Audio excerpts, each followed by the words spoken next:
as expected. This is a great back and forth fight.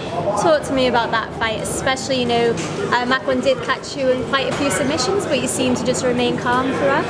Yeah, I train with one of the best teams in the world. I'm getting sub left, right, and centre by guys. There's guys who come here who train on compete on EBI, so some of the top grapplers around. There's a lot of high level jiu-jitsu guys. Louis Sanadaki, wherever he's run off to, he's one of the guys that makes me feel like a rookie in the gym every day. So yeah, I'm sure he would have finished those subs on me in the gym. So it's great to have someone like that to put me through those positions.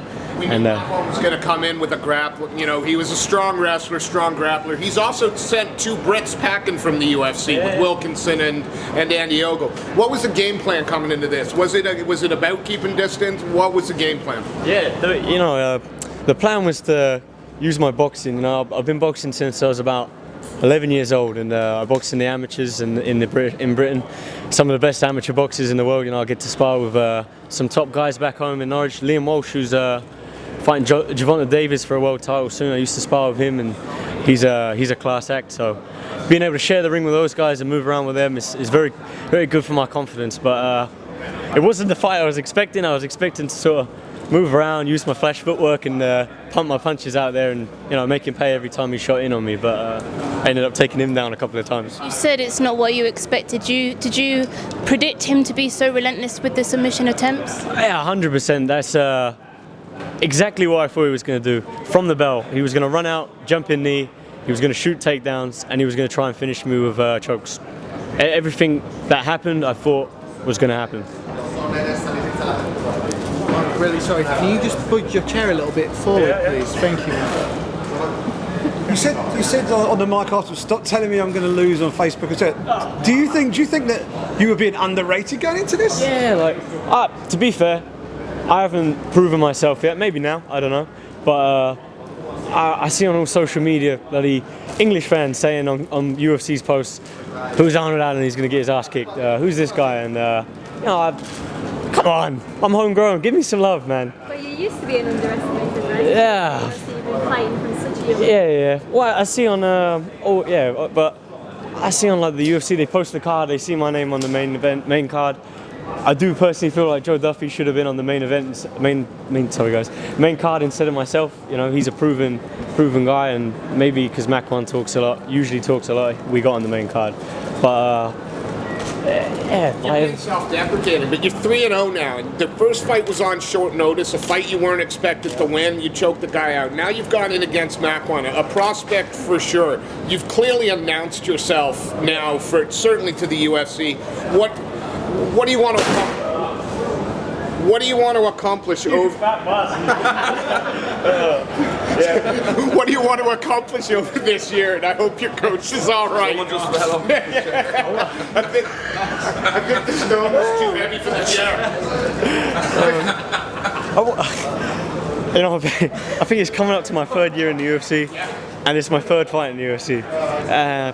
Obviously, making developments and getting better. Sorry, I just knocked someone's mic. Making improvements and getting better is a big deal. I'm where I want to be, but I want to be more active. I don't want to be fighting once every year, so hopefully a bit more activity this year. And best if I could say injury-free and healthy. But this is the fight I've been dreaming about. This exact fight. I remember 2 years ago when I got signed. I think before I got signed, because he knocked out Andy Ogle. I don't remember exactly when.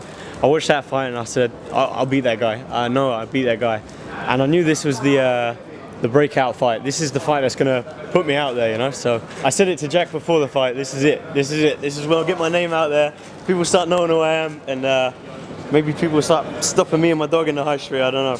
But how frustrating was it in the second round when you caught with that shot? It seemed like you were loading up. You wanted to finish with the left shot, but it kind of give him the chance to get back into a scramble and wrestling sort of situation. I know I've got this. I haven't proved it in a fight, but I know I've got this finishing power in my left hand, my right hand. I know I've got it. I see someone's face and I'm like, I want to hit it. I just want to let it go. I want to let it fly. And we were saying before, I spent 10, 12 weeks not overreaching my punches, not trying too hard to get power. The fucking first left hand I threw, I was off balance and over, and I looked back at him over there and I was just like, he only went if I fucking missed it, I was just like hitting myself in the head, So I was like, from there, I sort of measured it again, and I felt like, I don't know, I haven't seen it yet, but I felt like I found my distance and I started picking them left hands. That's when I started catching him, and that's when he started breaking. Although like it was 30-27, so it wouldn't have made a result. A lot of people online are going crazy about the ref. Like, he hasn't had a good night anyway, but standing the action up there so close towards the end, it seemed like he wasn't giving him a chance to work. When that happens in your head, are you thinking, happy days now, I have a chance to finish this on the feet? It's not going to be like questionable after this round. Not at all, because if I'm on my back, I've got a chance to finish. You know, it's my job to get up. I've got submissions off my back, and I've proven that in previous fights, but it's my job to get up. It's not the ref's job to, obviously he did, but it's not, you know, it's not for me to sort of, you know, tell him when to get up. It's not for me to hold on, and, you know, it's for me to work and throw subs up and stuff. I kind of forgot the question there and got a bit, I got an elbow in the back of the head. It might have, You talked about this being a performance you were happy with, a fight you wanted. So what do you want next? Like, who do you want? You want to move up those rankings? Give us some, you know, are there names of guys that make sense for you to get in the cage with? Guys that you want to test your skills with?